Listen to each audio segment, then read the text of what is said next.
That girl who once told me I was too ordinary. Now she calls me brother-in-law every Thanksgiving because I'm married to her sister. And that was the most refined revenge plan in America. My name is Ethan Walker. I'm 34 years old. I live in New York City. I work as CTO at a Silicon Valley-based software company. I've turned my intelligence into money.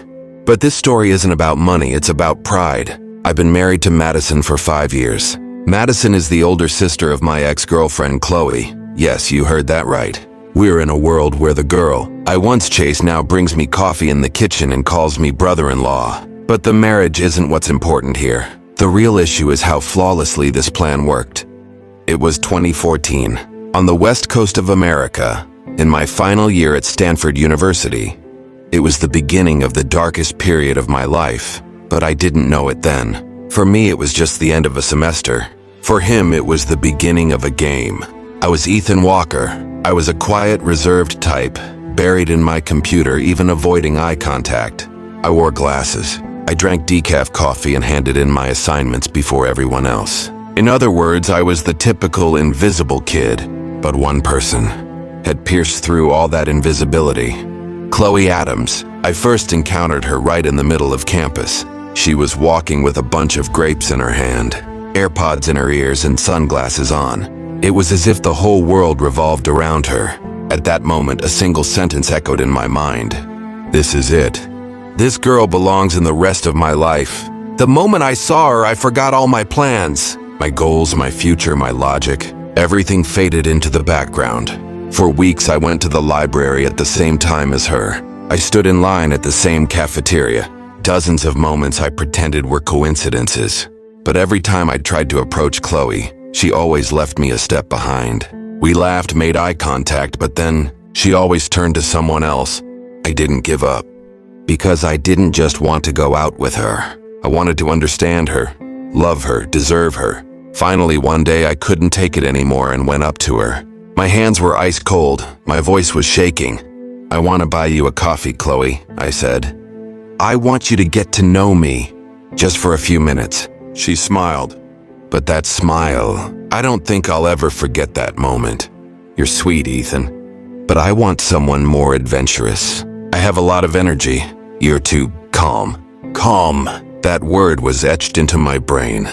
Calm. Meaning boring. Meaning bland. Meaning unnecessary. I didn't break. Because breaking requires hope. That day, hope ended too. But a few weeks later, the real blow came. I was walking near the campus stadium. My eyes fell on them. Chloe and Josh. Who's Josh? The school's star football player. Muscular, rich, flashy. The kind of guy who makes documentaries just because he has 40 pairs of sunglasses in his collection. They were walking hand in hand. They were laughing. And Chloe, even though she called me too calm, now she was laughing with her head resting on Josh's chest. A void opened up inside me. That void wasn't filled with tears or anger, just a cold acceptance. So what did I do? I followed her on social media. I watched her day by day, hour by hour. Every new story she shared brought me closer to the truth. What I thought was love was just ego for him. While I was in love, he was calculating who he could take better photos with. And then that day, a sentence echoed in my head. This is your playground, Chloe, fine. But I won't be the one playing the game. I'll be the one writing it. And that day, Ethan died. Another man was born in his place. A quiet, strategic man who plans without breathing. And this man will one day sit at that table, and Chloe will call him uncle. Time no longer existed. There was only focus. I never opened the curtains in the morning. I never looked at the clock at night. My life was just a screen, and Chloe's last words echoed in my head. You're sweet, but I want someone more adventurous. I rewound and fast-forwarded those words in my mind like a tape every night. And each time, I felt myself growing stronger. Because it was no longer my emotions driving this car, but my mind. While others were building lives outside, I built my own system. While my roommates went to nightclubs, I wrote network-based security protocols. Campus life ended, and while everyone else was adding new jobs to their LinkedIn profiles, I kept working without showing up anywhere. When I finished the first software, it was 5 a.m. My eyes were bloodshot, but there was a strange peace inside me. Because others weren't writing my story anymore, I had taken the pen into my own hands. I didn't see anyone for months. I didn't answer the phone. Even my family was worried. But this solitude was my shield. And every night as I wrote a new defense wall, a new encryption system, I embedded the punches life had thrown at me into the code. My first investor looked down on me. "A system like this already exists in the market," he said. I just smiled, because my software didn't resemble anything else on the market. I had built a system that analyzed every threat within seconds and rewrote itself. Just like me, after every blow, I rewrote myself. And finally, 6 months later, the first $1 million offer landed on my desk. That day, it wasn't the money that entered my bank account. It was the return of the respect I had lost. But I didn't tell Chloe anything. I didn't call. I didn't write. Because I wanted to become a what-if in her life. A ghost. The year is 2021. I was invited to an event. I went. I was quiet. I watched. I heard a familiar voice in the crowd. Chloe. She was still stunning. But something had changed. The carefree fire of youth had faded from her eyes. It had been replaced by a slight unease. There was someone with her. More mature, more serious. Her sister, Madison. I spoke to her for the first time there. She was interested. She had a calm energy. She asked questions but never judged. She made eye contact but was unassuming. And that night, what began as just a conversation turned into a silent bond. Over time, Madison and I began to see each other more often. She had researched me. She knew about my achievements but never acted impressed. This felt different to me, because for the first time, someone knew me not for my achievements, but for my wounds. Chloe was watching us from a distance. She didn't say anything, but there was unease in her gaze. One evening, when Madison went to the bathroom, she appeared beside me. "Is this serious?" she asked. "I mean you and my sister?" I just looked at her. I didn't say yes. I didn't say no. But there was such an answer in my gaze. She felt small. Then one evening, Madison asked me, "Why are you so secretive? It's like you're always hiding a secret." At that moment, my lips didn't move, but I thought to myself, because my real story wasn't written to be told, but to be lived.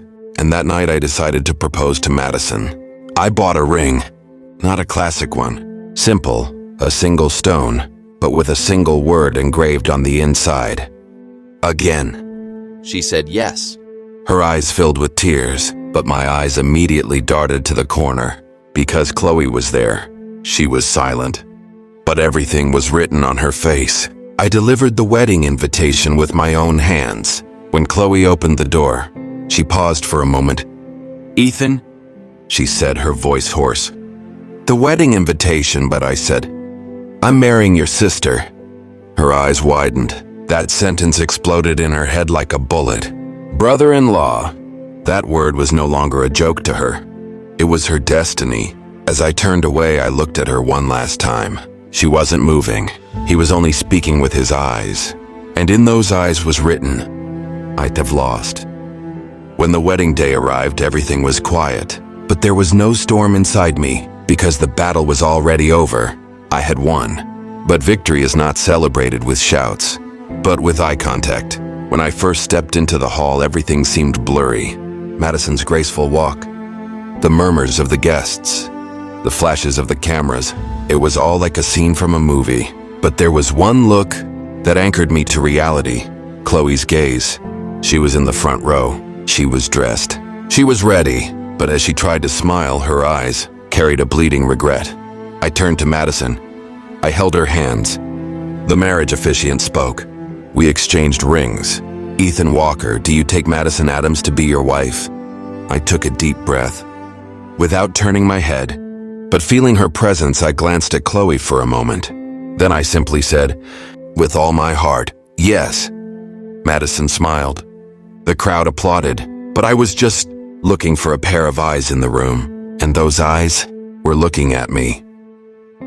After the wedding, everyone was on the dance floor. I was sipping my drink on the sidelines. At that moment, Chloe came over. She approached me slowly. She looked at her glass, then at me. "Isn't that an interesting coincidence?" she said. "That's life," I said. "The man you rejected is now your brother-in-law." She fell silent. She sighed, but she had no pride left. "Ethan, I was so young back then. I didn't know what I was doing. I smiled, but it wasn't a warm smile. It was the expression of a freezing truth. I was young too, Chloe, but now I've grown up.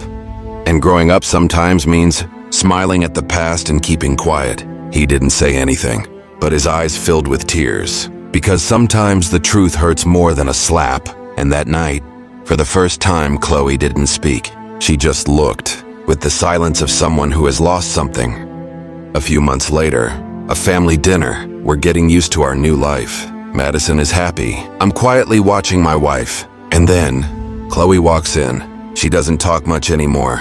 She's more withdrawn, but she still doesn't lose her politeness.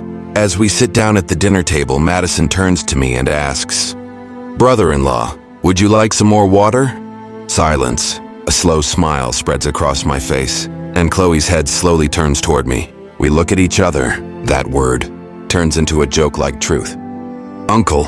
That moment was the pinnacle of the plan. The man who once found me too calm was now the only refuge within the family. He no longer admires me, but is bound to me. And the most striking part? I never shouted. I never cheated. I never slandered. I just stayed silent, waited. And while waiting for him where I came from, I sat down next to him. If this story drew you in, don't forget to leave a like. To continue with more psychological revenge scenarios like this, just subscribe to the channel. Let's meet again in new stories. I'd love to hear your thoughts in the comments. Do you think marrying the sister of a girl you once loved is revenge? Or a moral transgression? Write in the comments, let's discuss.